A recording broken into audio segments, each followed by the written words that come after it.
Okay, so we're gonna record it on this computer and we're just gonna start the recording now. I'll just have to cut it off.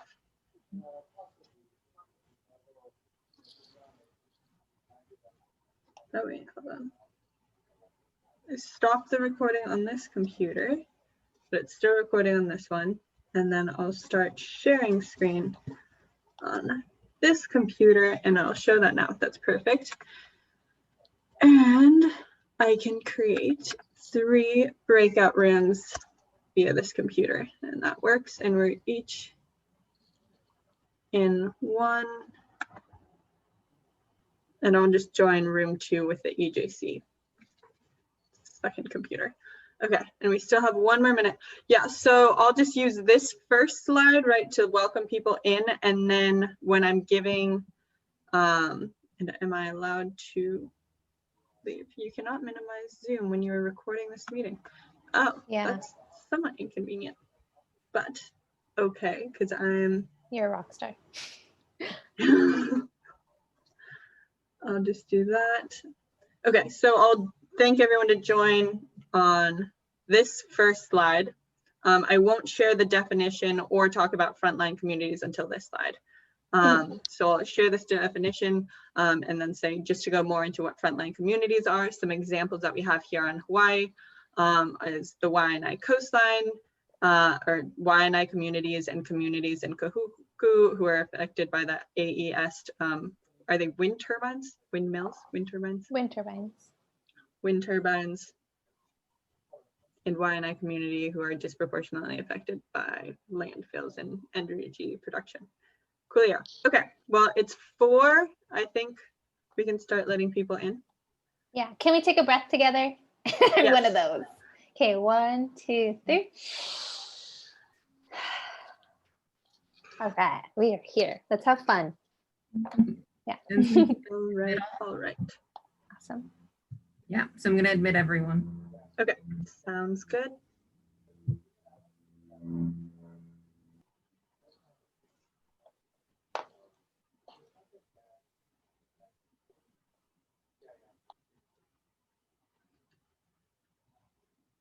Aloha, hi everyone. We're just gonna leave a few minutes here to let everyone trickle in, but thanks again for everyone showing up and being here with us today. We're really excited to have you. So this is gonna be the second in our Energy Justice Colloquium series. So it's really great to have everyone here today. And again, just a couple more minutes. If you guys want to change your name or add pronouns or whatnot, feel free to do so.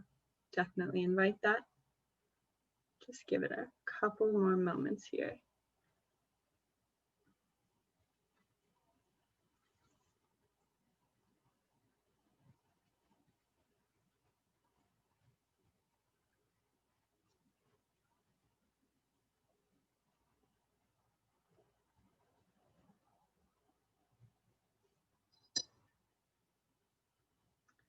Hi, Jade. Thank you for commenting. Yeah, everyone, if you want to write in the chat, introduce yourself, feel free to do so. You can share what energy justice means to you, or maybe any questions you have about what energy justice means. Definitely want to collaborate and work together and just invite everyone to speak in this chat. While we are presenting though, or when Lauren is presenting, we're going to just have the chat open for everyone to speak, and then we're going to have a lot more dialogue with everyone speaking. And we'll have a Q&A at that point. And maybe just 1 more minute here for some more participants who are streaming in.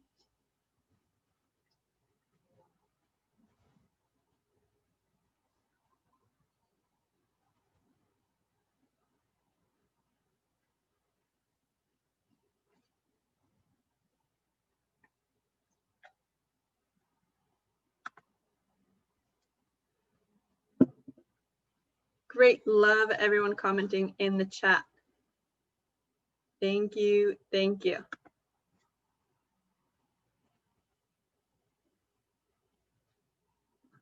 Alrighty, couple more people still coming.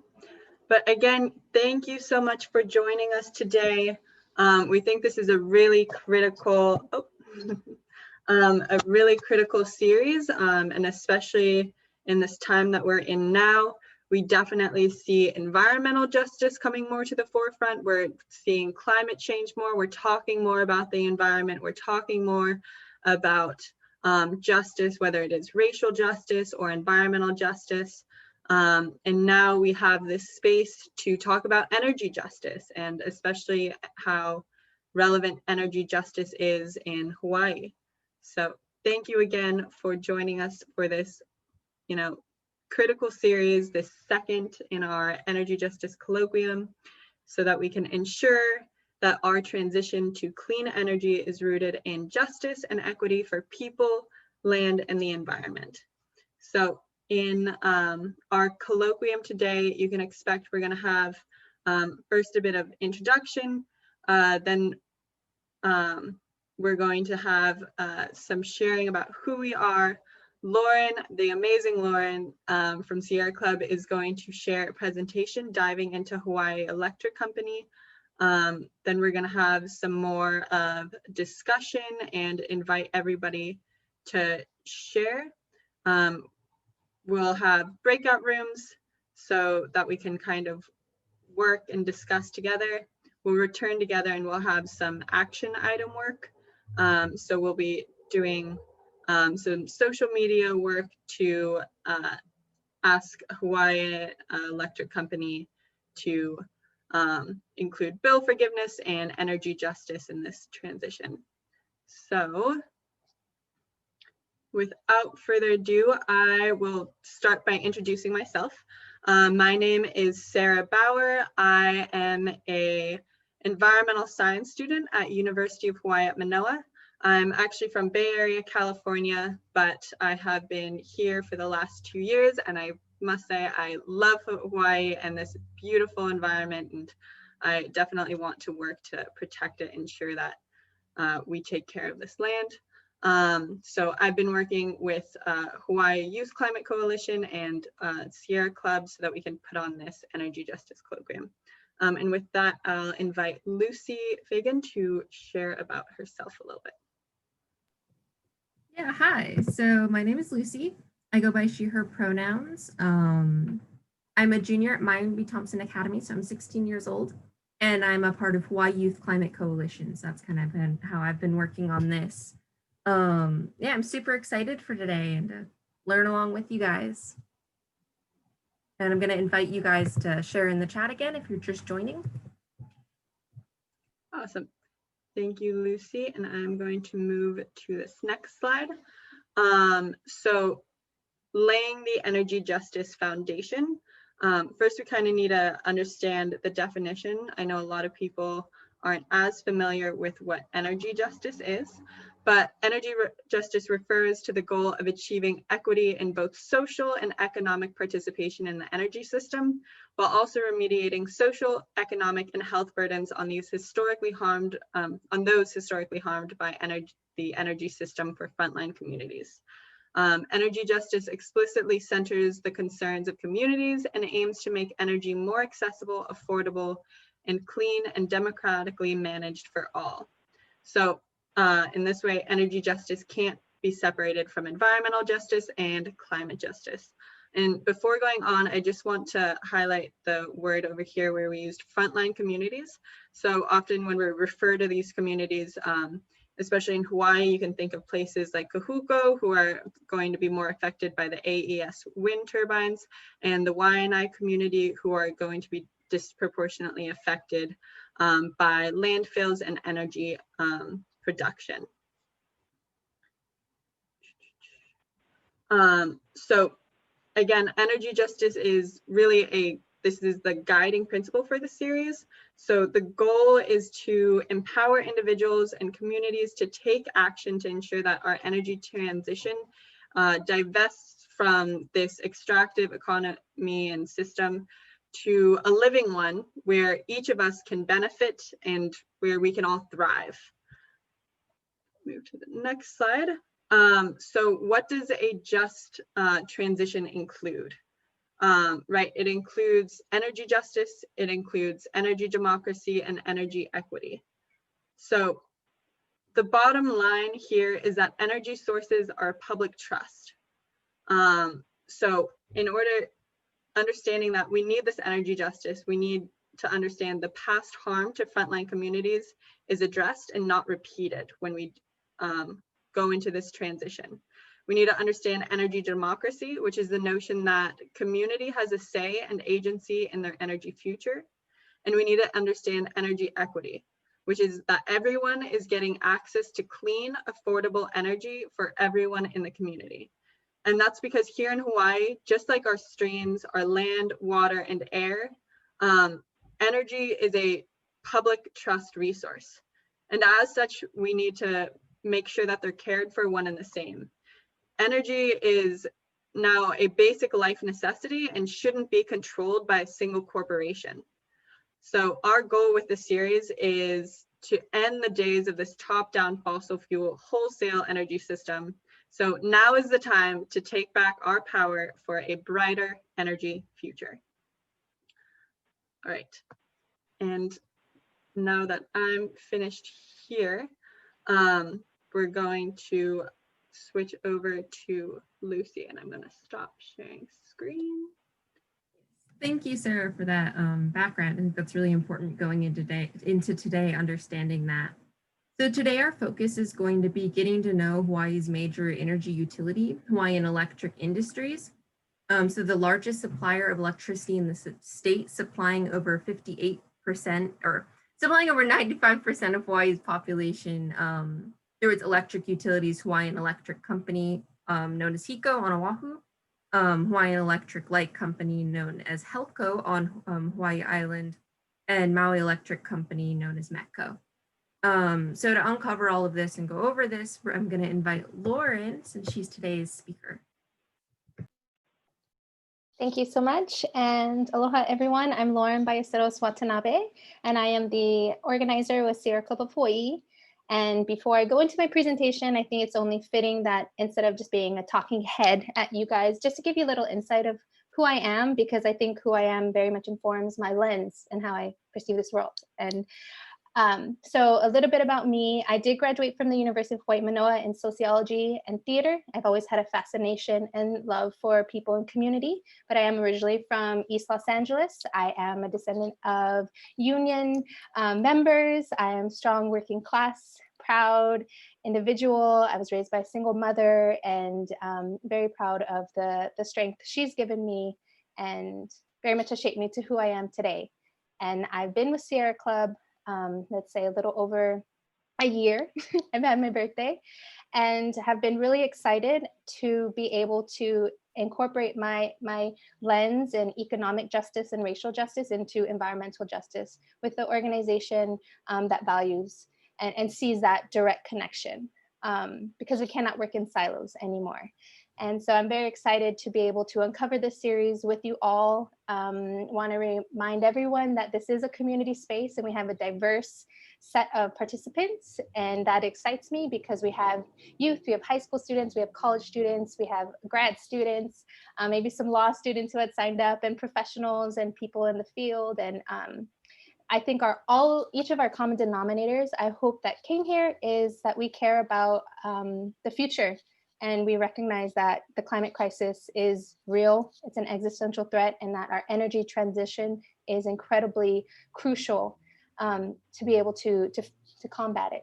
And just as important of that, like why that needs to happen, right? Get off of fossil fuels to save our planet, is how we do that, and how we can address some of the systemic issues that have been we have been facing in our communities. So with that, I do have a presentation, and Sarah, if you can help me by sharing, and we're very much a team here. So yeah, so that was me and some of the things I want to uncover. And before I get here, that's already a lot of words. I want to invite you, welcome you to participate in the chat. Yeah, thank you. So Hawaiian Electric, the powers that be.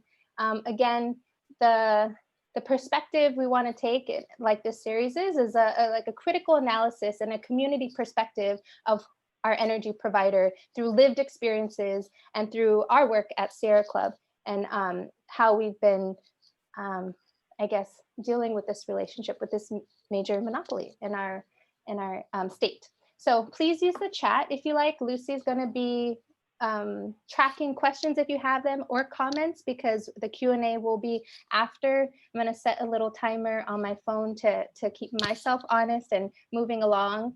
But yeah, so please ask questions in the chat and I'll be able to get to them after. So with that, and we are in good company.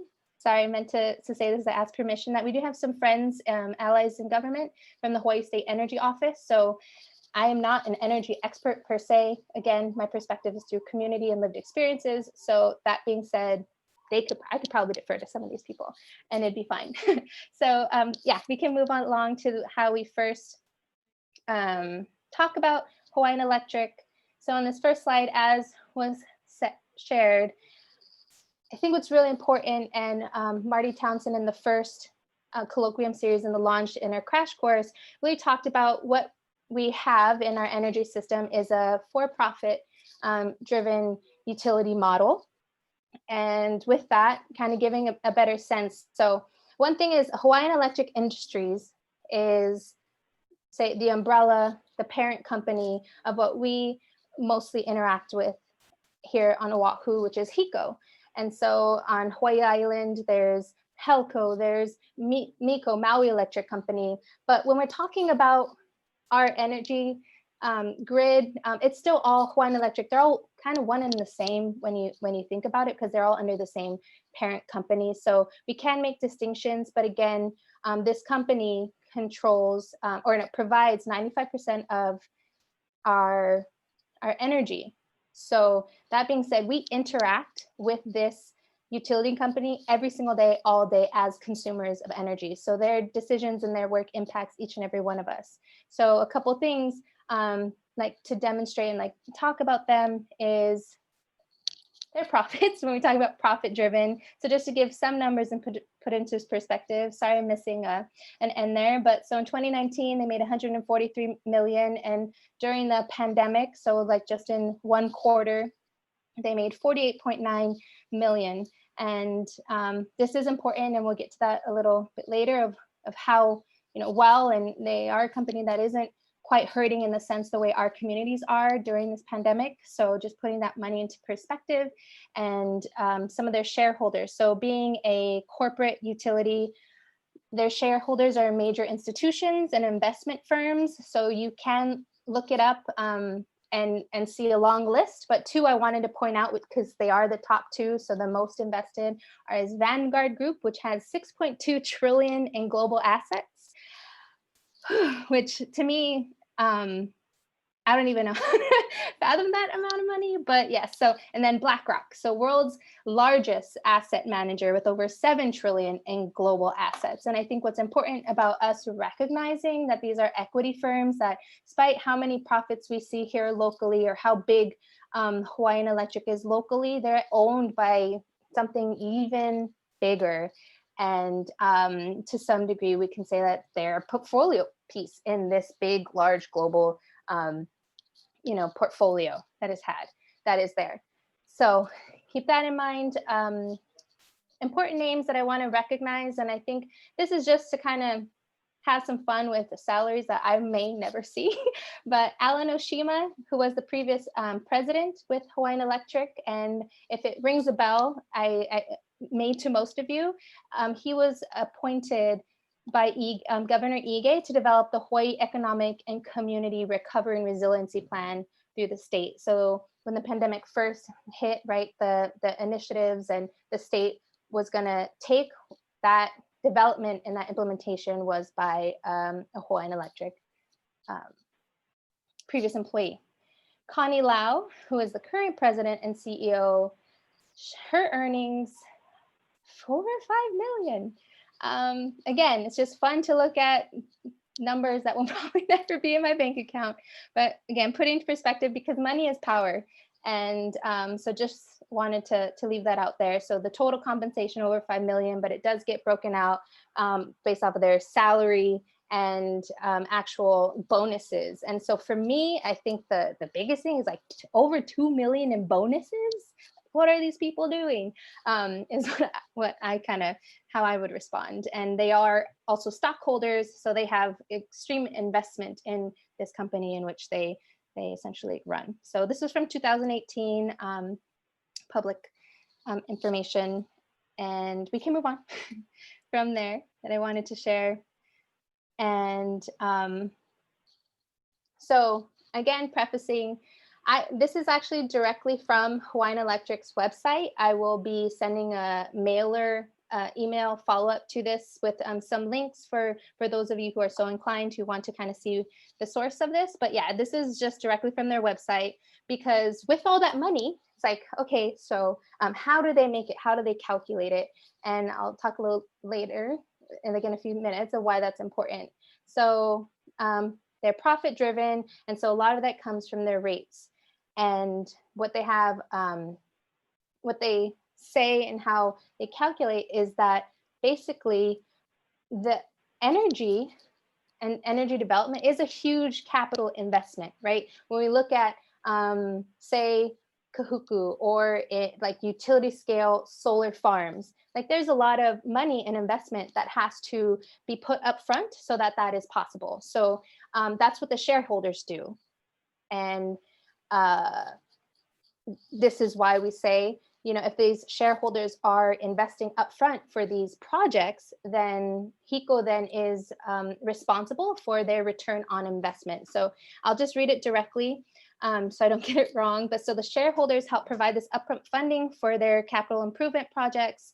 And then, so that is like the book return on investment. It's a measure of the company's actual profits or return that they can give to shareholders. And then rate making is through rates. It's a measure of the company's profit or return based on their, the PUC is the Public Utilities Commission. So the profits that they're allowed to have based off of rates given to customers. And so that is actually regulated, but it's not entirely regulated. So these book ROEs are a little separate. And again, HECO talks about this in their financials because they need shareholders to invest so they can put through these projects. So it's like, how can they show that they are a profitable company and that they're worthwhile to these shareholders? So that's one. Two, credit ratings. So one thing I did not mention in the first slide is, so HECO, I mentioned their profits, but they actually own American Savings Bank. So this is a company that owns a bank. So I would definitely say they have a lot of capital and assets to be able to own a bank. So credit ratings is important to them, and that's something they talk about being a viable, profitable company. So outside agencies actually do rate them and their ability to repay their debt. And these are all, what is it, Moody's or like federal outside agencies that that rate them, and they have like an ABC. So that weighted average interest rate is included in each island's region's cost of capital, which becomes the rate of return on average rate based embedded in electric rates. So that does actually influence us because their credit ratings are in this wonky way attached to our electric rates. And you can go to the next slide, Sarah, but I would definitely say that if you don't already know, we definitely made this a point in the first one, and we talk about this a lot at Sierra Club in our campaigns, that we pay the highest electricity rates in the US, 214% higher than average. Why is that? What is like the justification? And that's why, you know, looking at a little bit of how HECO makes a profit, some of that is off of ratepayers. There's variables. One of them is our imported fossil fuels that is expensive. So 60% currently is from oil energy sources, of over our 25% renewables, 25 is from H-Power. And if those of you attended last time, H-Power is our city's municipal trash incineration. So Nicole did give us a little crash course there, but it's basically the city picks up our trash and majority of it goes to H Power to burn for energy. And so we will do our own colloquium just on that one alone. And then 1 in 3 homes has rooftop solar. But yet again, we are paying the highest rates. And why is that? And for us, and again, not being rate experts, but kind of understanding these capital investments and the amount of capital needed for big projects like fossil fuel plants in the past. But as we move towards renewable energy technology and rooftop solar, this rate making is trying to like catch up to a more distributed system, because, you know, large capital assets, essentially, like we, as HECO's paying them off, it's passed down, and we are paying off these capital costs on top of these imported fossil fuels, and which is expensive. And that's why, like, our best guess of why these rates are so high, if you were to say look at a report from Hawaiian Electric on their rate calculations, it is very long, very complicated. And so to some degree, it's either a shield or like a way to make it so confusing of how they actually calculate their rates. And so with the energy cost recovery clause, HECO is allowed to pass on their increased energy costs to ratepayers because they are our own utility. You know, the concept is that they, you know, can't fail because we need electricity. So HECO makes money when oil expenses are high, and because that's passed on to us and they don't bear that burden. And it should also work in the opposite direction, right? Where currently oil prices are low and we are not seeing our rates go down exponentially because of that. So I just want to, I guess, leave you with that there, and we can go on to the next part. But there is some good news that's been happening. So, you know, for the past few years, actually, the state and the PUC has been trying to switch, as the transition into renewable energy and energy efficiency is at the forefront, like a forefront initiative of going from this previous rate of calculation, which was the cost of service to provide electricity. So you're charged by your electricity, but it's actually by performance-based rate calculation. And so essentially the PBR, performance-based regulation, which is through the Public Utilities Commission, the PUC. It includes a set of alternative regulatory mechanisms, which it intends to focus the utility on performance and desired outcomes, such as increased renewable energy, lower costs, and improved customer service.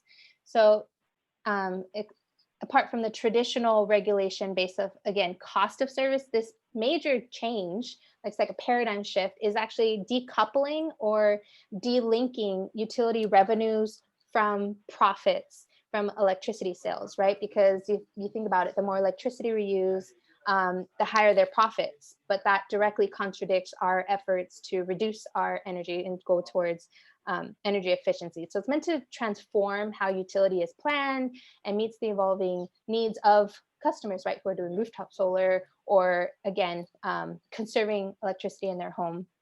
So that's some good news. Definitely don't want to overlook that. That is happening and has is ongoing. And then we have the Hawaii Ratepayer Protection Act in 2018, which made into law incentives, again, for HECO, our electric utility, to provide the cheaper renewable energy. So there's several things happening. And yeah, so the Hawaii State Energy Office, again, it's a big shift. Like our state and our county has really ambitious goals to be 100% renewable energy by 2045. And all of us who are savvy on like the climate crisis, is we realize like that's even too far. Like we should do it by 2030. So like let's ramp down the fossil fuels and make that bold transition. And so that was in 2018, and change takes time, as we were seeing. And I will go a little bit deeper later into some of the obstacles we are kind of seeing. So but with this, I just wanted to kind of leave you that energy efficiency and this decoupling, these efforts, again, take time. And that's kind of what we're dealing with, is like the delays, and like at the end of the day, we just need to make this transition now. And why is it taking so long is our big question. And I'll get into that a little bit later. So if we can move to the next one, Sarah. So yeah, so actually I'll get into it now. So what I want to keep in mind, so these next few things I'm bringing to the forefront are actually things that we are interacting with, and we have been interacting with our work, our environmental justice, energy justice work with Hawaiian Electric. So in 2018, 2019, we had a bill to ban coal in Hawaii, and that has been a huge Sierra Club national campaign, because again, if you're savvy, even a little on energy, like, you know, coal is the dirtiest, most toxic form of energy, and it is a horrible industry. It's extremely hazardous, and there are so many injustices tied to how coal has been used globally, where it is mined, and the environmental racism that exists there. And then here we look at locally how coal ash has been being used at the PVT landfill in Waianae. So essentially coal dumping in a landfill in a community that is, you know, less than 750 feet away from this toxic waste material from energy. And that is a huge problem. And so that just compounds why we needed to shut down the coal plant. But one of the obstacles was the AES coal plant provides, you know, at one point like 16% of energy. And, you know, that sounds like a small amount, but actually in the grand scheme of things is a significant amount of energy it provided. So what's to replace it is still a little like uncertain and unclear. What is the direct plan of action? And so in 2019, so just last year, we raised concern because AES, which, you know, provides this energy to Hawaiian Electric. So just want to give that web of relationship of why I'm mentioning this, is that they actually applied to the Department of Health to increase their greenhouse gas emissions quotas and share in the reduction of other statewide facilities. So essentially, you know, kind of piggybacking off of the work of other plants to reduce their emissions, and just giving them a free pass to just emit more, which again is a huge problem, because as I said earlier, how toxic and how dirty this energy source is. So there's that one. And with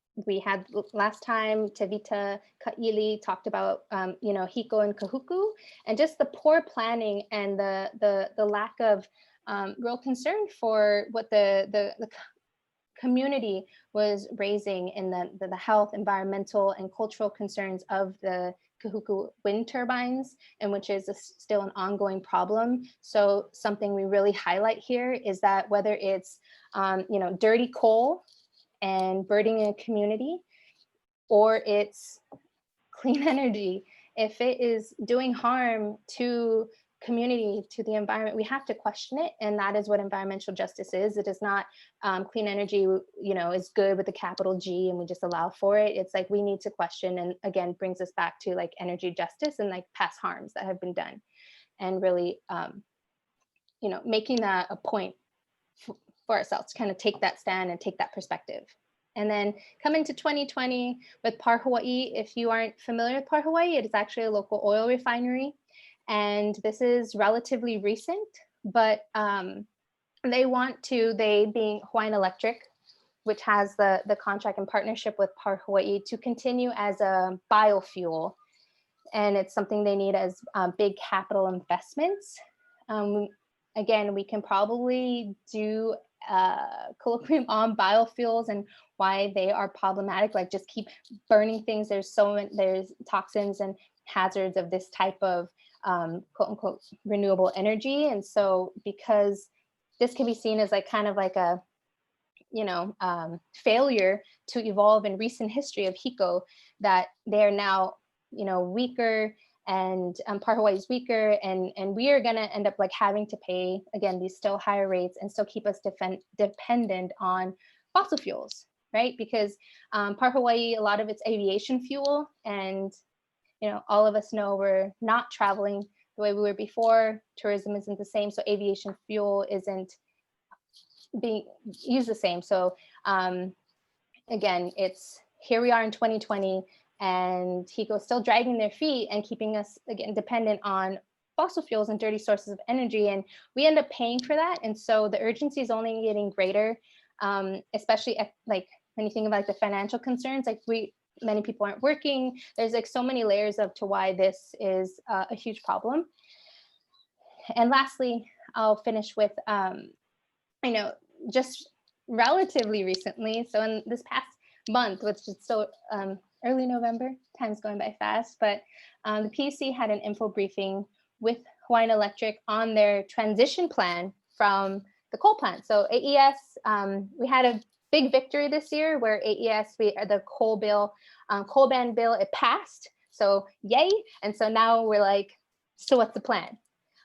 Because we know we cannot afford to keep delaying as we have seen in the past.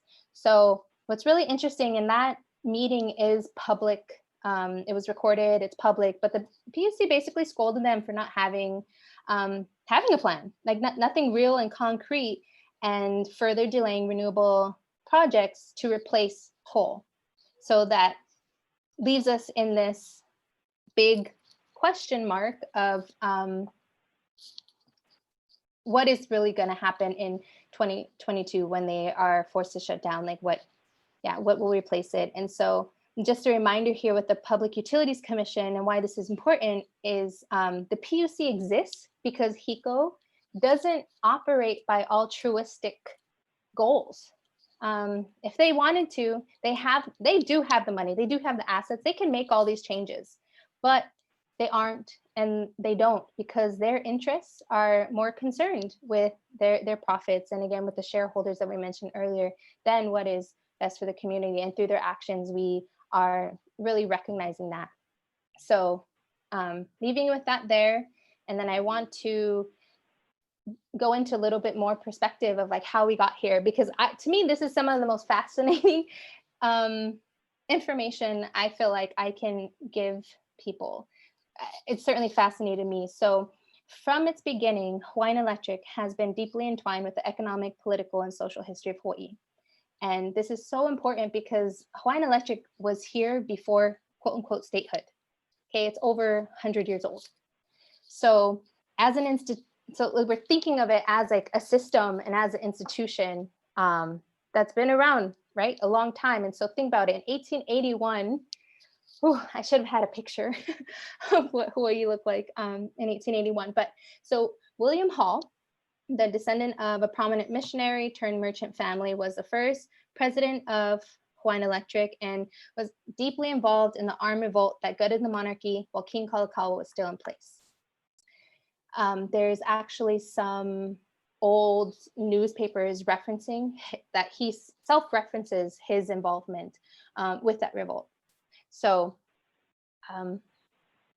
I personally really feel, as I said earlier, like you can't separate this history from what we are today. So just keep that in mind. And so 5 days before annexation, Queen Liliuokalani, with foresight, signed a law giving the government the power to sell an exclusive 10-year franchise to a utility company for Honolulu. And with that, she actually set it up as to be regulated, right? It wasn't just like a free pass, do what you want. It was to be regulated. And 2 days after that the utility deal, meaning that they were going to sell the utility, she also declared that she had written a new constitution restoring the voting rights for Native Hawaiians and the power of the throne. 3 days after that, small group, if you don't know this history, but a small group of wealthy and overwhelmingly white businessmen, including some connected to Hawaiian Electric, responded by overthrowing the royal family and declaring martial law to consolidate their power. Hall was a quartermaster in the National Guard of Hawaii at that time, whose role in part was to make sure there was no uprising against this new martial law government. So let that sink in if you're a history buff or not, but that is the, again, the roots of this major utility, this institution that's been around, because now over 125 years later, Hawaiian Electric has grown into a monopoly and is one of the most important and influential businesses in Hawaii. And maybe it goes without saying, but when it did come time for the bid, I mean, Hall was there and there were no other bidders. So it's really, to me, like I said, it was fascinating. But as we talk about these greater systemic changes that need to happen in our country, in our world, that are deeply entwined with racial justice, indigenous rights, history, it is all connected. And I don't think we should dismiss that or take that for granted, because at the end of the day, you know, this historical context is very much alive, and these decisions that are being made today were made to make this utility, were built by big landowners, big 5 corporations profiting on just kind of like corporate welfare, doing whatever they were able to because they had the power to do that. They were the monopoly then and they still are today. So this is a century-old institution, and that is what is being forced to change today with these major initiatives. So we can move on from that, or like don't move on from it, but you know what I mean. Go to the next slide. So takeaways, there are probably so many, maybe there are a lot of questions, but I could probably have gone through this whole other timeline because Hawaiian Electric has been around for so much, but just one in particular that I wanted to point out was in 1984, HECO filed a report called the Alternative Energy Development Efforts with the state legislature. This is quoting it, saying, because Hawaii is susceptible to short-term supply disruption and long-term price escalation, there has been a concerted effort to develop indigenous, renewable energy sources. Energy self-sufficiency is Hawaii's ultimate goal. 1984, even before I was born, but very close to it. So this isn't unlike when I think of ExxonMobil, that knew since 1968 that their products would create the climate crisis we are in today. And instead of switching course then, they doubled down on funding anti-science and lobbying and went through that whole like corporate corruption pathway that a lot of us are familiar with. It's like a common story, right? When profits matter more than people, right? Cheap fossil fuels or cheap energy, and kind of leaves you with that, again, same kind of story. If they knew since then, why has it been taking so long? So switching to a new model focused on renewable energy, as I said earlier, is a complete shift from this huge, vast, centuries-old institution. So again, if HECO is in control of the grid, supplies 95% of our energy, they are everywhere, right? They, whether you are putting solar panels on your roof, or if you're a commercial business or any type of developer, you interact with Hawaiian Electric and they have a say on what your project may look like. So that is incredibly important to really think about, of like why we say we need to take back our power, because as Sarah mentioned earlier, I'll mention it again, because I think it's inspiring to know that the Hawaii public trust, that energy sources are public trust resource in Hawaii. It says it in our state constitution. So just as we say clean air and clean water, you know, access to these are a human right, should be cared for. That is the truth. That is the paradigm shift that we have to take so that we can take ownership over these decisions. And again, this idea of an energy democracy where we truly have a say. And I think there is recognition there because of, say, what has happened in AES with a project that just because it was a renewable energy facility, if it does harm to a community, that is still not okay. So we have to find a way that community is a part of the conversation and not just talked at. And this is what's going to happen, and forced to kind of fight when they've exhausted all other resources of just going through, again, like procedural, being consulted on projects. So I'm excited about it about this energy democracy because all of you guys are here. And I will keep on, we will keep doing this work and building this with youth, with community. So I am just at my timer and very proud of myself on my time. So I will pause, stop there, and open it up for a few minutes for Q&A or comment section. Yeah, so we welcome you guys to keep putting questions in the chat. I see a couple that I'll invite Lauren to respond to, or if you guys want to unmute and talk. Yeah, so I see one from Kathleen right here. Is HECO still not allowing solar panels to be put on homes in certain areas? So I've heard different things, and I don't want to give like just a general statement or blanket, but I'll give like an example of something. And how I've heard that is that HECO will take a really long time, say, to process or accept what type of home.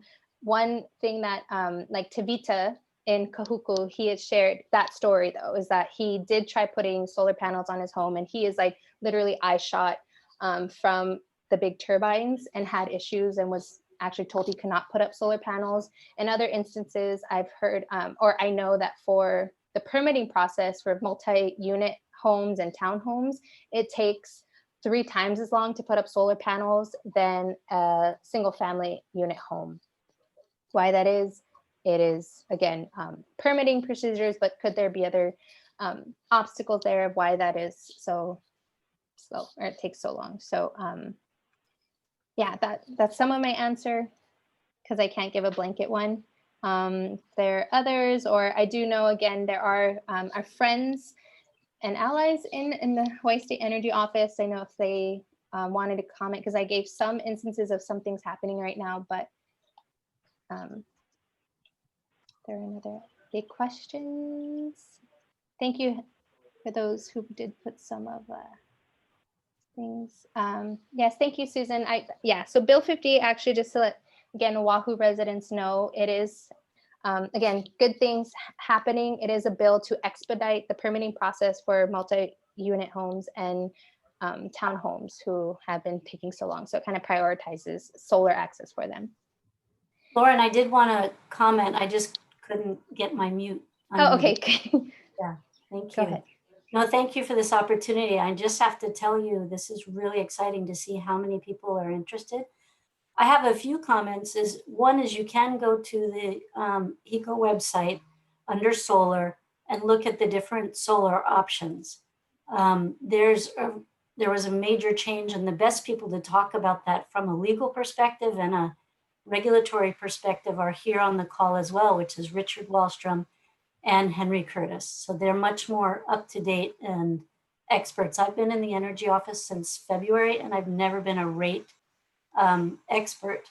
What I do want to really focus on, though, is and then let them comment, is the efforts that we're making in the energy office to do exactly what you were finishing your presentation on, which is to really provide greater public information and ease of access for the public at large, particularly grassroots and vulnerable communities, to be able to become part of the process of making decisions about where we go in our long-term energy future and short-term, both short-term and long-term.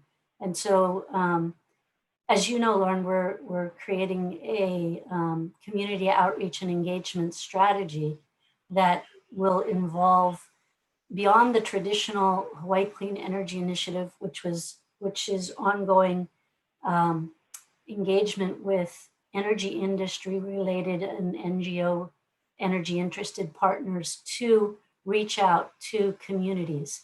And Henry Curtis is actually a part of our civic advisory group that's helping us to design this strategy, as well as members of the Kahuku and Waianae communities.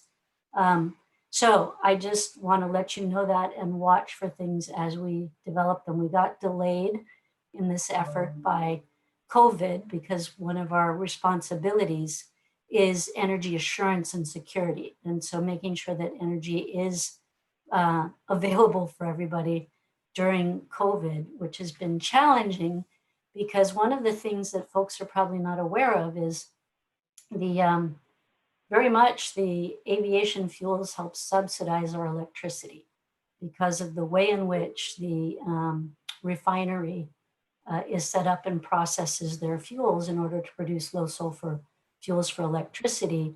They are basically the value chain has to be a full array of products that allows for, I don't want to get into it because it's quite detailed, but there, imagine the destruction of demand as a result of COVID, where there is no jet activity, not no, but very little. So huge reduction of flights and a huge reduction of commercial electricity demand. So you have demand destruction on all sides.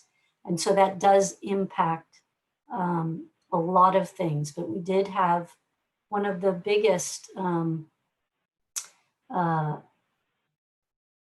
to let Henry talk about this more, but we had one of the biggest rate increase requests in front of the PUC as a result of the need for PAR to be able to continue operating and providing the fossil fuel, which, as you pointed out, is the majority of our fuel.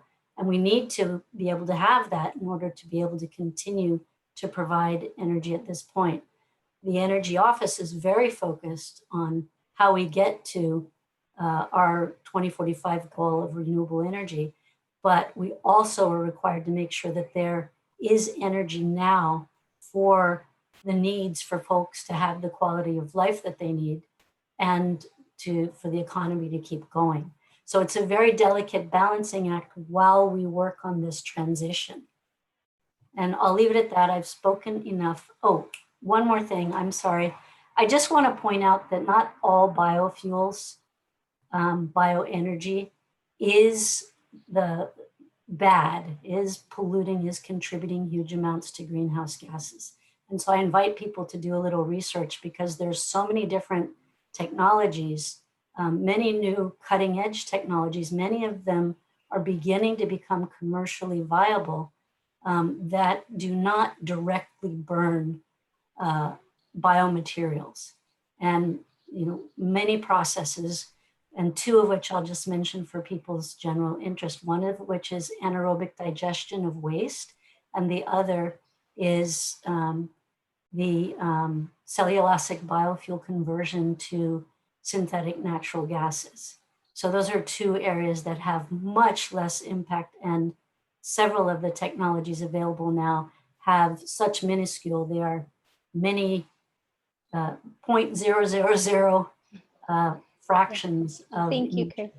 Yeah, thank you. Thank you for that. And just to let you know, this as being a series, I do hope that we can go fuller depth in these different ones because it is a huge topic and we can look at it from different sides. So thank you for being here. But I know if it's okay, we are getting close to the hour and we did want to have a chance to be able to speak with some other folks in a quick breakout again, if that's okay for Lauren, can I make one observation?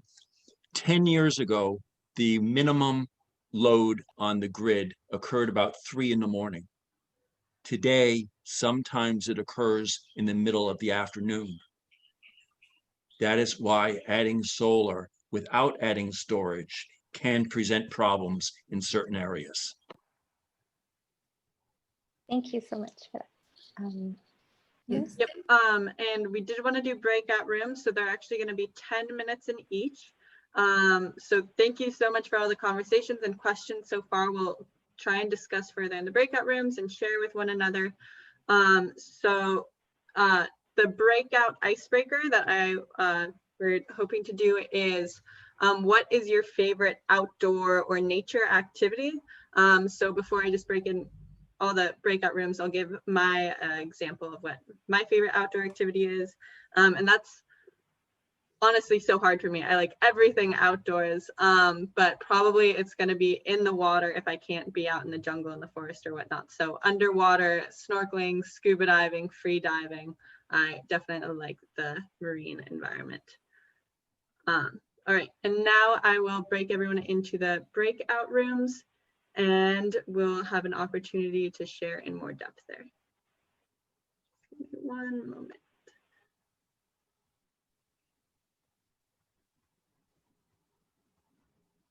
Okay, see you soon, and they'll all have about 10 minutes.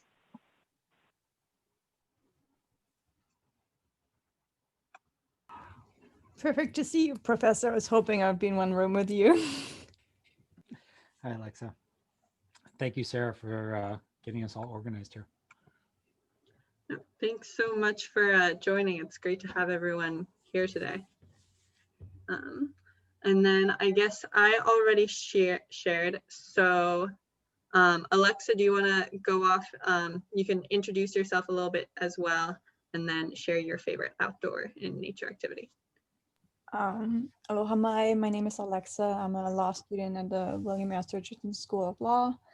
Professor Wadsworth is my teacher this semester in our Clean Energy Law and Policy class.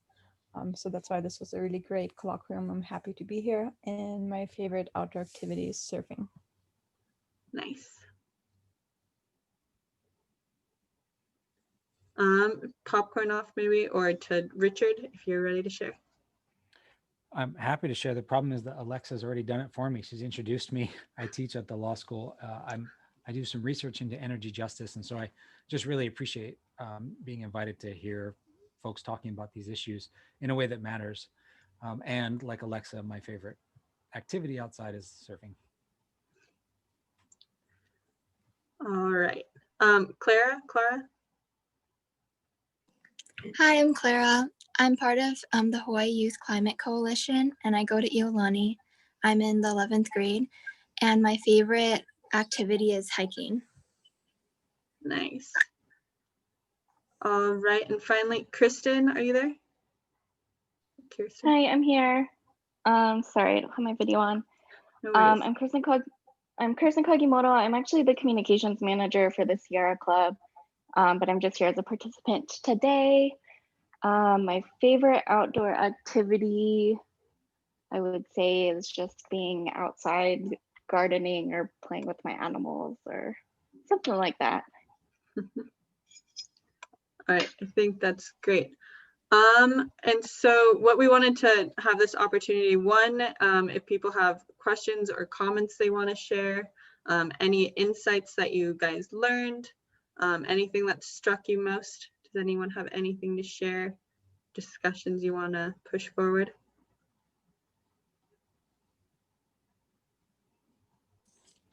This colloquium has been really informative for me, and I'm really happy that it happened this week because I'm actually working on a project. If you know about Blue Planet, it's like they had a student energy summit, and so my school and I were trying to like solve this issue or like help connect the community to like to be more included when it comes to like energy policies, because we were keeping in mind like what was happening in Kahuku. So wow, that's really awesome. I'm happy to hear that. thank you. Yeah.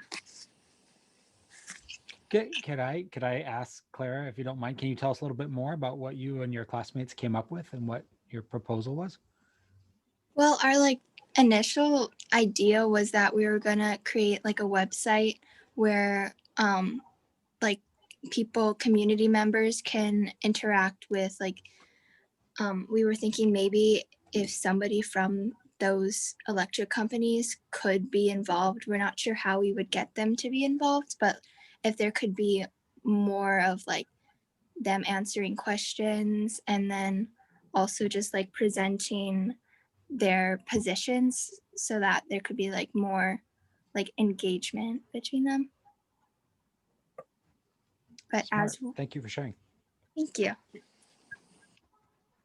Yeah, I think community engagement is definitely something that's important, and getting more of a community voice in, right? Because so often we have, you know, all these executives and whatnot and kind of behind closed doors, and oftentimes we're not getting local community voices, you know, into that room and getting to voice, you know, their their concerns and whatnot. I think another major problem is just that most communities aren't educated on where their energy is coming from, how that's calculated, and energy companies, they haven't been really trying to make it that accessible or trying to put it at a level where you can get, broad community understanding and engagement. Yeah. Richard, I'd love to hear more about you're in the environmental law program, but are you also in the, I know there's a environmental or some environmental justice program or whatnot with UH Manoa too. Great questions. With my predecessor, there was a student sort of curriculum built around energy justice issues, but that kind of wound down before I joined the faculty. And so now I continued a little bit of that work, working with students on some projects on Molokai and other places. But I've shifted that over in the immediate term. I felt like I didn't have a good enough understanding of what energy justice meant. And so how could I guide students through those processes? So I've shifted a little bit of that work over just my own education and doing my own research. And so there isn't a formal energy justice program, although I think Alexa will tell you that in the course I teach on energy law, many of the students choose to dive into these energy justice issues. So Alexa can probably talk more about what that's like from a student perspective. Yeah, if you're willing to share, Alexa, I'd love to hear your thoughts. Yeah, I mean, like I'm coming from a social justice and like environmental justice background anyway, so that's my interest, why I'm even going to law school. So I'm always viewing issues under that purview. But we had a lot of opportunity to like learn about this during the course. I'm really happy to hear that Clara and her school are thinking about community outreach, because I think most of the topics are just so complicated, and I think there should be like a website where just the basics are better explained, that people can engage, and also explaining what the POC is. Like even for a law student, when I heard POC, I was like, oh God, that's so complicated. I don't know how everything works. And I can't even imagine how it would feel for like a quote unquote normal person. And also just to like learn how you can advocate more and make your voice heard, what you really want. And my project that I'm working on is looking at resiliency, actually, because we're comparing Hawaii to Puerto Rico, because Puerto Rico was hit with Hurricane Maria and we had a power outage for 10 months. And it's just a matter of when, not if, a hurricane would hit Oahu or one of the other islands. So yeah. That's a big issue, what I'm trying to find a solution for right now. Okay, that's super interesting to hear. Can I just ask really quickly, slightly off topic, but you mentioned Puerto Rico, and I'm environmental science. I'm especially interested in marine environments, and dumped munitions. Do you know about all the dumped munitions around Vieques, Puerto Rico and whatnot? I do not. I just had to do a little bit of more research to like really know how Puerto Rico is comparable to Hawaii, but the only thing what's different with them is they don't have enough wind, so that they can't have wind power as a renewable energy source. But what is remarkable there that the communities built a coalition and were advocating for solar. So they're rebuilding their energy system and demanding 75% of solar. So solar will go on everyone's houses and microgrids. And then that's something I'm hoping we could have a solution for Hawaii. Oh, that's awesome. Richard, did you have a comment? Sorry, did I interrupt you? No, I'm enjoying listening to this. I have a question, but now I do have a comment because you've asked that question. One of Alexa's classmates is actually doing some research for her class this semester, and she's settled on this sort of idea that if you're thinking about restorative justice, which is how do you repair past injuries, I think Lauren talked about that a lot. You have to figure out sort of what's the story that's been told in history. And if you think about the Pacific, the story that's been told is, you kind of think about World War II, and that's kind of the dominant theme that most people learn about. And she's thinking of changing that story and thinking about the Pacific and Pacific Islands as essentially a wasteland. This isn't her idea, it comes from other authors, but it's been treated as sort of a dump for militaries of various varieties over time. And that you can think about that in energy terms too, whether you're thinking about this carbon dioxide in the atmosphere or the carbon dioxide in the ocean, right? It's just a big dump and nobody thinks about the effects. You flip on your light switch in St. Louis you don't think about the effect it has on the reef in Vanuatu.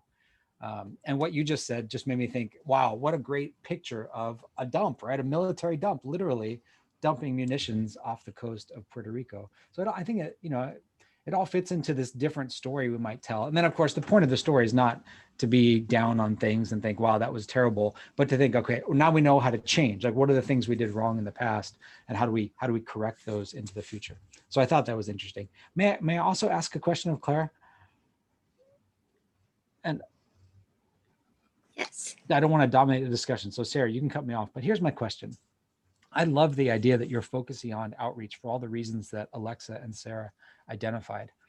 But I think there's maybe there's like an imbalance that I don't know how to fix. And here's the imbalance, that when people want to stop something happening, they tend to be very vocal about it. But when everything sort of seems like it makes sense, when you like your neighbor putting solar panels on their roof, nobody shows up with signs and says, yay, go, more solar panels on the roof. And so I just wonder, in this community engagement, how does it not become just a website or a dialogue that's about stopping things? And how does it become about, how do you make things happen, right? How do you make the good things happen faster as opposed to just stopping the bad things? Any thoughts on that? And Claire, would you be open to sharing for the whole group, because it's actually over with the 10 minutes, so I might pull everyone back in. Is that okay? Yeah, that's okay. Okay. Thank you. And thank you for that question. And then if Richard, you can give a quick little briefing at the beginning, I'll just bring everyone back so that we can have this conversation with everyone. Okay. So, oh, well, now there's still, no. Can I force everyone back? We have a button now. We can return back on our own. Okay, sounds good. Let's return to the main and I'll send that. Okay. Not sure if this is all of our people. I don't believe. I think everyone in Lauren's breakout room is waiting for the countdown timer to go. I'm seeing if I can. We have about 20 seconds left for them. We went a little bit over the 10 minutes because my room, we definitely had a lot more to speak about. So originally we had a plan to have these breakout rooms be 15 minutes, but we were kind of losing time, so we ended them on 10 minutes. But soon Lauren's group will be back. All right.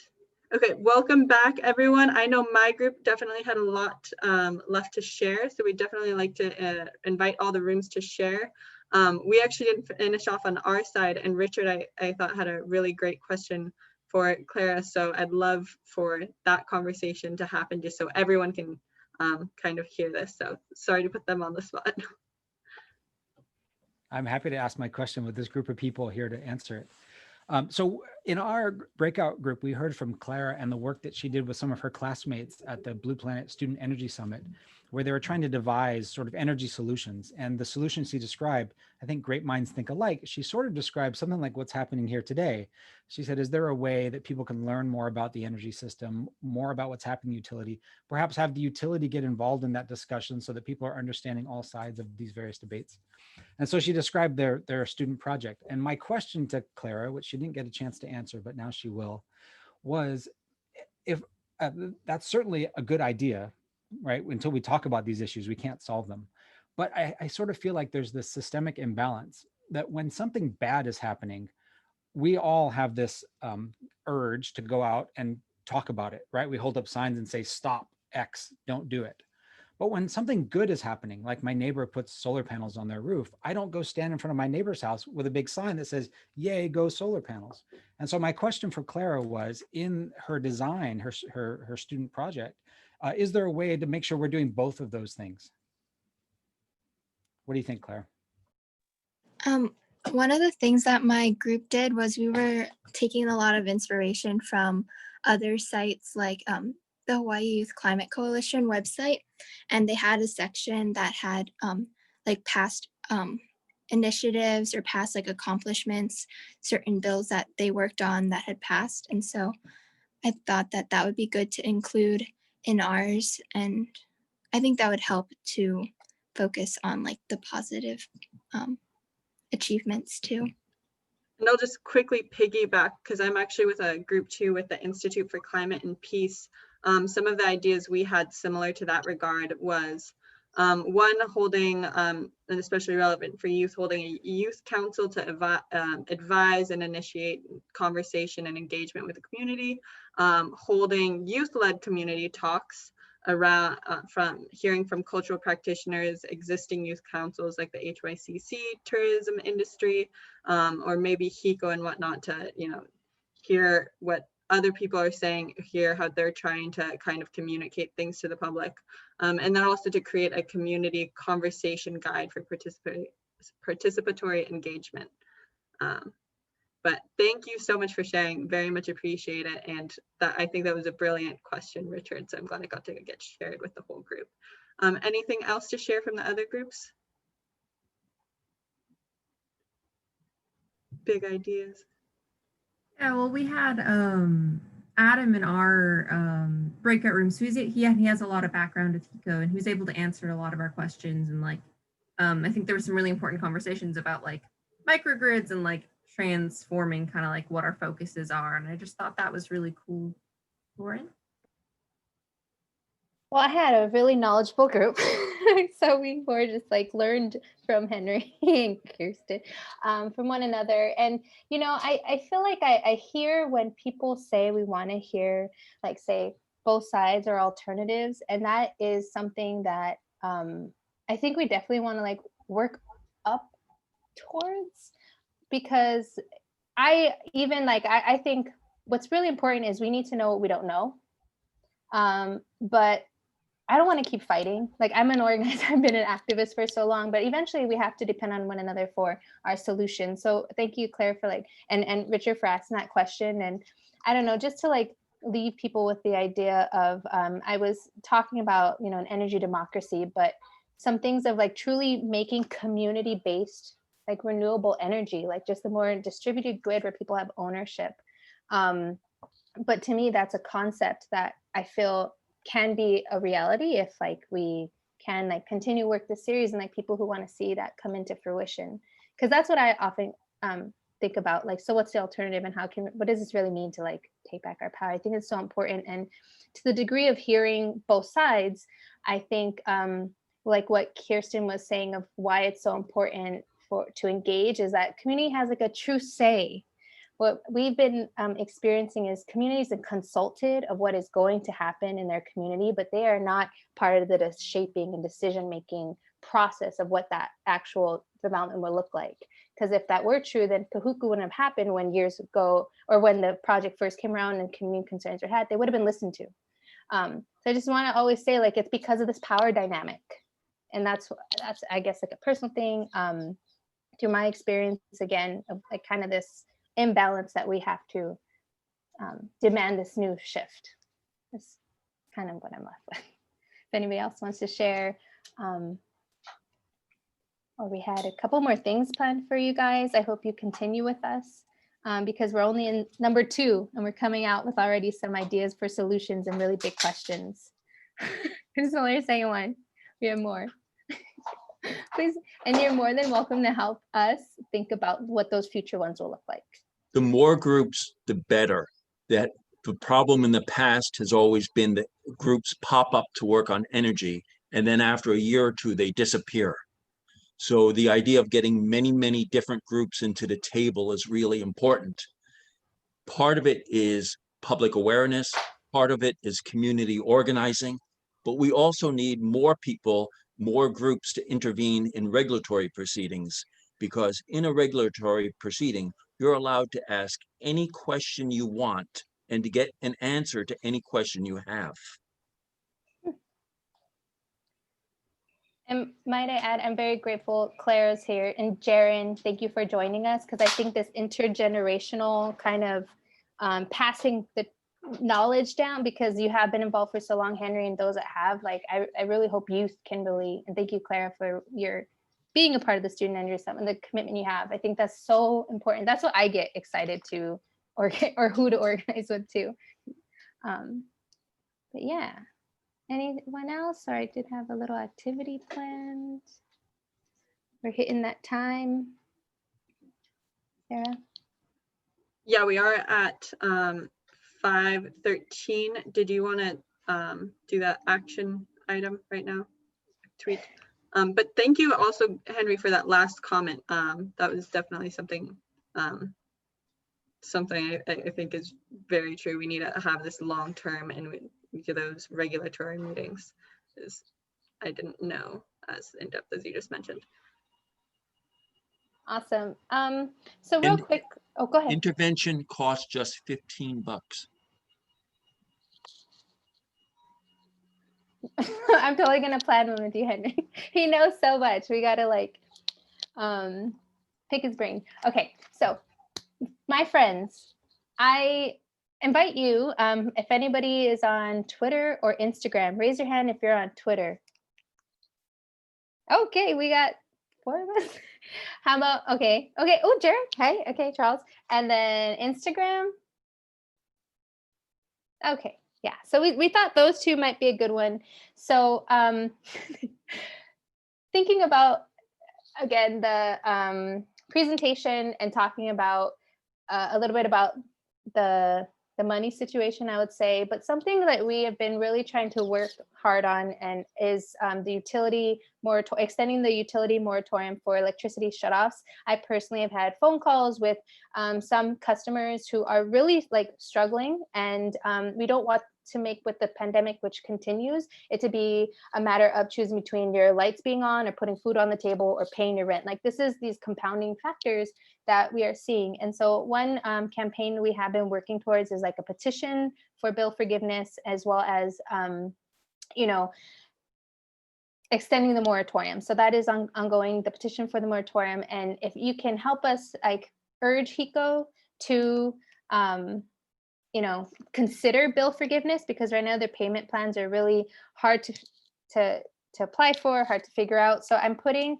in the chat this little bit.ly that you can just like copy and link into your browser, and you can send a tweet at HECO and kind of just help us, again, because we are trying to reach out to the company and get them, again, to consider bill forgiveness as a real option for those who are most in need, right? Again, like I said, for those who really like are struggling. Some people who I've met who from the start of the pandemic to today, their bill has tripled, and some of it has been because they're at home more. And then I've actually heard from people who had always been working from home and their bill's still going up. So it's just this, again, this power dynamic and this issue that we hope that for those who are most in need can get that. So, oh, somebody said it's not working for them. I'm sorry. Let me check I have the right one. Oh, it's SCH. My apologies, because I was talking and doing this. But yeah, so it's just sending like a little something to HECO, because we've been trying to get their again, attention to consider bill forgiveness. So you can kind of just send it to them. It's real simple. And if you go to @Sierra Club Oahu, I have a post there that you can just like share and then put @Hawaiian Electric, #HECO bill forgiveness.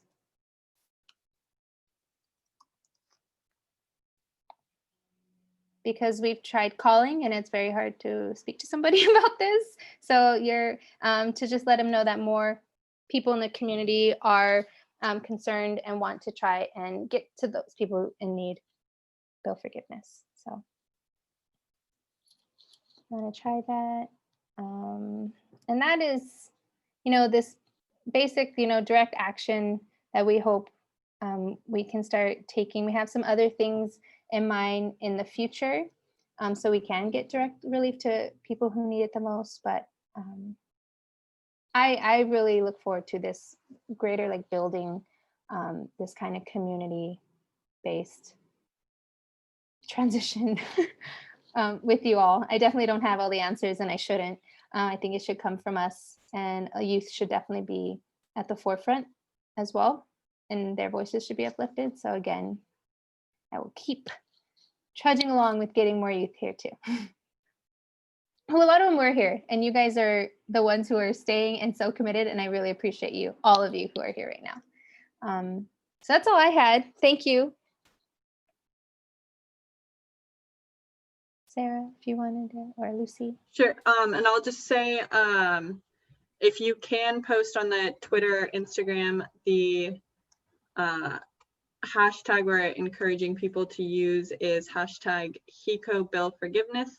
And pretty common ones are also going to be like energy justice, environmental justice. So those are also ones we can use, and I can drop those in the chat in a moment as well. But so some final things to wrap up here, and then we'll invite anyone who would like to stay on so we can continue any conversation. Is that our next environmental justice colloquium is going to be December 18th.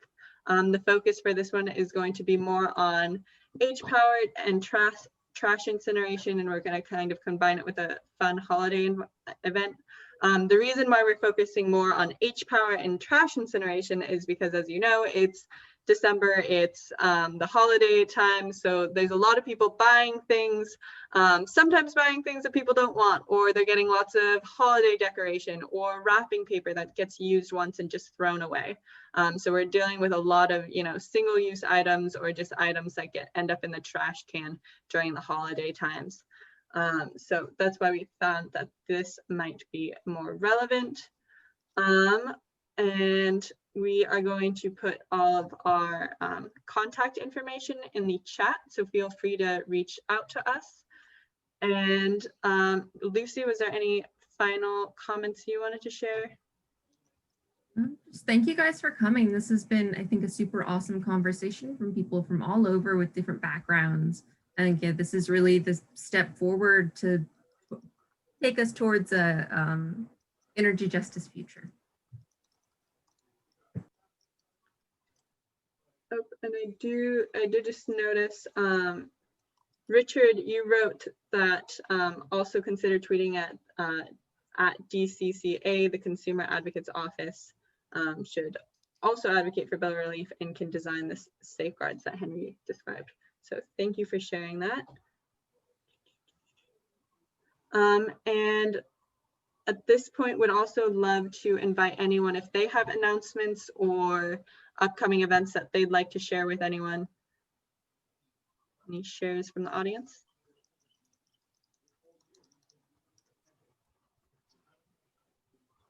Okay, well, at this point then, thank you. We'll be ending here. This is Pau, so respecting your time, if you need to go, please feel free to jump off the call. We're so thankful that you all came and contributed, so big mahalo to everyone who came here. Lauren, Lucy, and I will stay on for a bit for any, talk story or any extra things. Sincerely appreciate you guys. Have a beautiful weekend. Thank you. Great weekend. Happy holidays. Stay safe. Stay safe. I'm actually one of Richard's Professor Walsgrove's students, and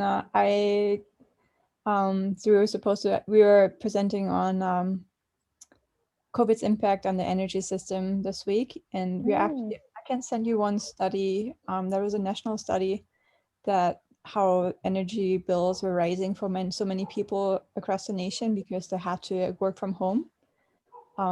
So that might be helpful in your advocacy. I'll have because I did a ton of research for that presentation, so I can send you that, because what Henry was describing earlier, the load shift that we had from the work from home order, and so for a lot of people, actually the energy bills were rising across the whole nation. So I'm assuming it would be the same in Hawaii. If you're working from home, you have your AC running all day instead of being not home. So that's probably a huge difference for a lot of people. Yeah.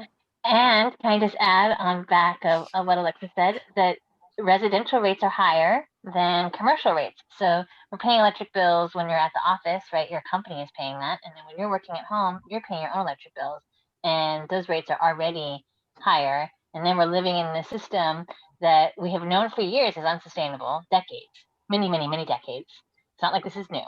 And now all of a sudden we realize it's coming true, and the lack of airline travel, for example, means that we have to pay even more as individual consumers, ratepayers. So yeah, it's going up, and they are also pocketing an absurd amount of profit. It's just outrageous. And thank you, Alexa, for doing that. And the decoupling mechanism means that the revenue that they're getting is constant. So as sales fall, rates go up. If sales go up, rates go down. So because COVID is shrinking the amount of demand, rates are rising because of that.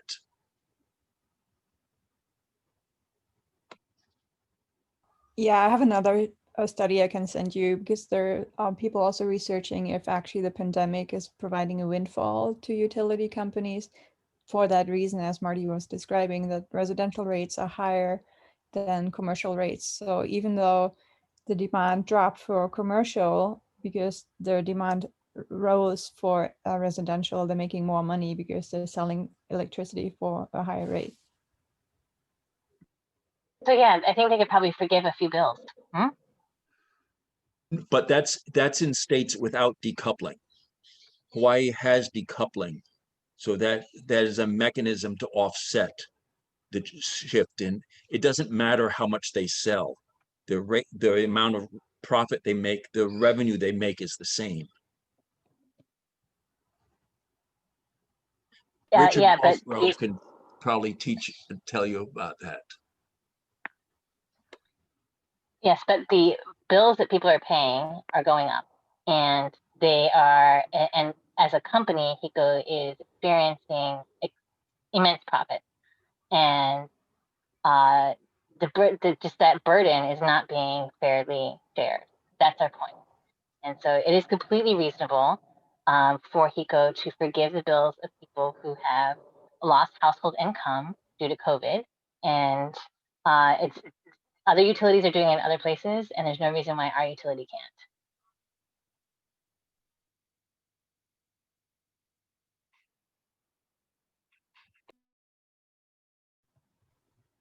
I'm just so curious too. I'm going to switch the subject, but because I noticed, Adam, if you don't mind putting you on the spot, I noticed your IBW. I have a union background with Local 5, so I love union people, so welcome. Yeah, if you had any questions or how you doing? Yeah.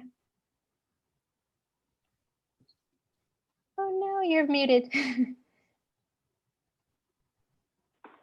That better? Can you hear me now? Can you hear me, or? Okay. Yeah, so I worked for Hawaiian Electric for basically 15 and a half years at the Waiau power plant as control operator there. And I 3 months ago went on staff as a union rep with IBW 1260. So we cover all the employees over at Hawaiian Electric, MECO, and HELCO. Sorry, excuse me, also KIUC over on Kauai. So it's always been interesting dealing with the company. And whenever we talk about them doing the right thing, in general, if they're not forced to do it, they're going to sit back and not move. And that's been probably one of the biggest challenges we've had over the years. Hopefully with things like the PBRs and possibly increase in the PIMs can get, HECO to start moving in the right direction when it comes to, how fast they are processing the, DER requests or the rooftop solar outage management.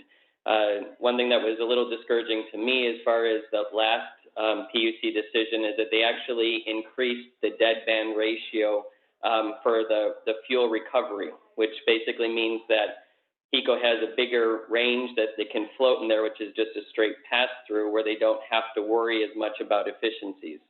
So, hopefully with some of these other regulations being put into PBRs and all that, we can push them in the right direction. From the union side, we're doing it when it comes to trying to hold them more accountable when it comes with efficiencies and in that when it comes to process improvements and things like that. But we've even hit a lot of challenges recently with them trying to or pushing in the direction of layoffs and things like that in the middle of a pandemic when they actually needed to be doing better. So we're definitely even on our side, we're getting a lot of challenges. Yeah, thank you for that. I really appreciate it, because my question I was going to ask you is like, one, like, how do you feel hearing those like profit margins, right? And then how many some CEOs make? I mean, I only mentioned a couple, and then what does that mean for the workers? Like, what's that ratio disparity? And then to know that they're doing layoffs and like kind of taking advantage in a different way is, yeah, Yep. it's happening. Yeah, and that last one, $65 million worth of profit that they just recorded, which that's one of the things that the management audit that had come out.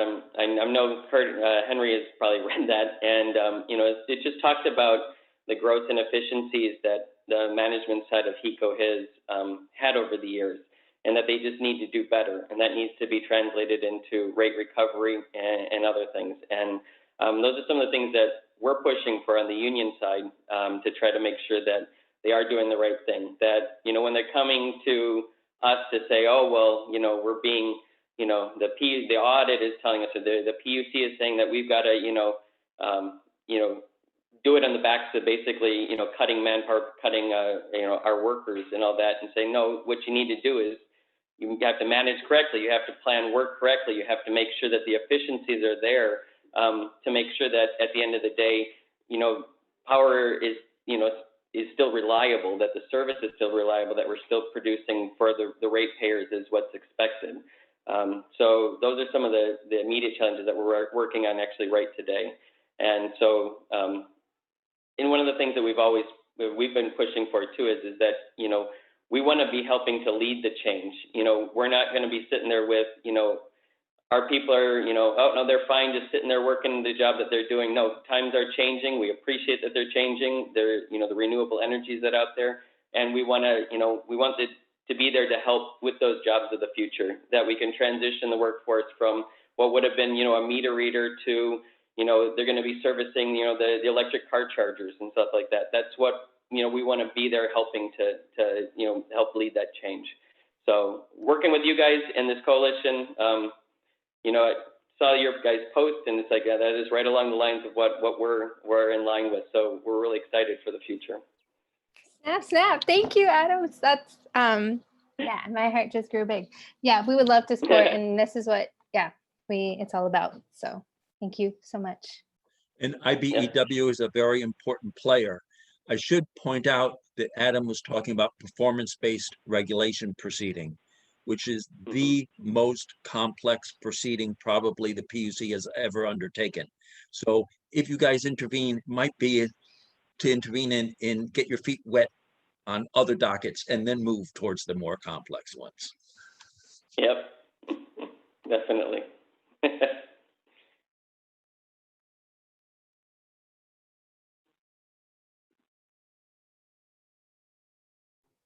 Any other thoughts? Looking at you, Lucy and Clara. Or no, Claire. Pardon. I actually have a question for Adam. Because what I'm working on for Professor Walsco's class is my project is looking into resiliency of the energy system in Hawaii, and I was studying the case of Puerto Rico, because Puerto Rico got decimated by Hurricane Maria, and they're rebuilding the whole grid and energy system, and there are justice attorneys there. We're representing community groups and also the union there. And what they achieved there is that 75% of the energy there shall be generated by rooftop solar. And they're also working with the union workers there, that they're transitioned from working at a power plant to what you're describing, being a servicer for PVs and EVs. So what does the union have a position on microgrids, or do you have like any background in that? Currently, we don't have anything. We have over in West Block. That's probably about the closest that we're doing with one of the renewable energy technician, and they're basically focused on keeping West Block up and running and all that. But that is something, the microgrid climate, as that comes, that was something that we wanted to, that the union's been pushing the company. This is something that we should be preparing for and getting our people ready for and trained for. Whether it be, for on the commercial side, it could be at a hotel or something like that, or even the residential side, that, let's start making that so it's a viable option, that people aren't just, without any kind of support for. So definitely that's something that the union is pushing for. And Alexa, I should point out two things. One, you mentioned resiliency and microgrids. The city and HECO define resilience differently. So it's really important to understand what you mean by that. And microgrids are legal in Hawaii, depending again how you define it. Because right now, any group of people can go out onto the HECO grid and create a separate utility on their grid, providing you use your own lines. So NELHA or the military or University of Hawaii, Manoa have all thought about microgrids. But once you connect to the HECO system, then you're playing with their game, and therefore you have a different set of rules and regulations to go into it.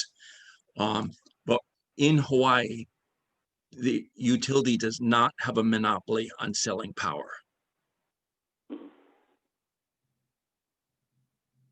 Yeah, Henry, I would be happy if I can reach out to you maybe this weekend or next week to ask you a few more questions on microgrids. I was also reading your piece on the Value of Hawaii 3 edition today. I was really shocked to hear that also we wouldn't have water if we had like a long-term blackout.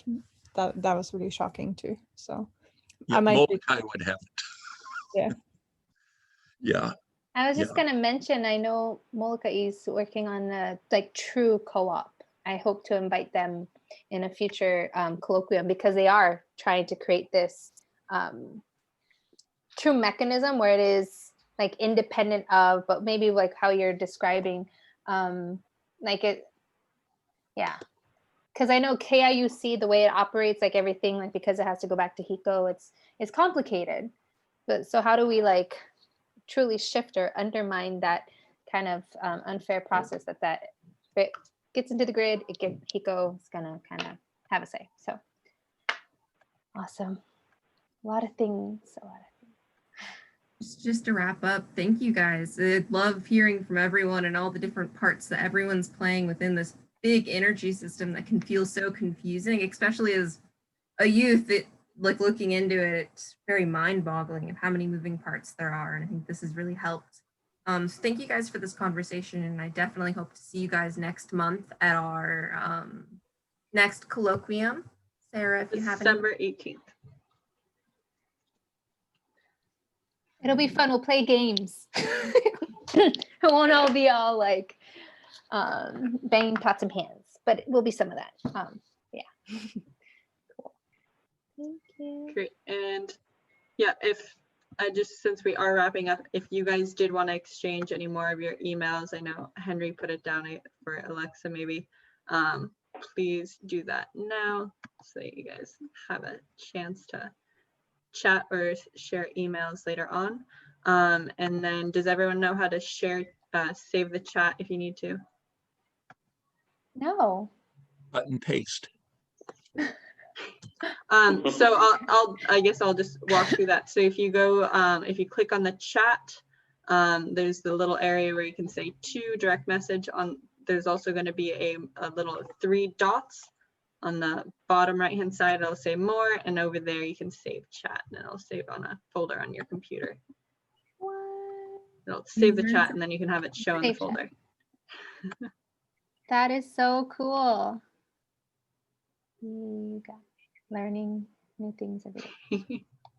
You'll become a Zoom expert soon. So we all will become Zoomers. Yes. Cool. Yes, Thank yes. you. But yeah, it was really great to have this conversation, and thank you so much for you guys staying after and sharing all the information and your knowledge. Very much appreciate that. Any final words? Otherwise, I think we'll wrap up here. Hopefully see everyone next time, and hopefully everyone can enjoy their holidays despite the conditions we're under. But good to see everyone's faces. All right. No final comments. All right, then mahalo everyone. See you soon. Have a wonderful weekend. Okay. Thanks everybody. Aloha. Thank you. You too. Bye.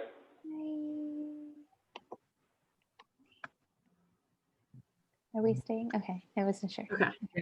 Good stuff. Yeah, I wasn't sure. I was like, do I end it or is everyone gonna leave on their own? I know. They're like, we love energy justice. Oh, yeah, Interesting. it's a recording.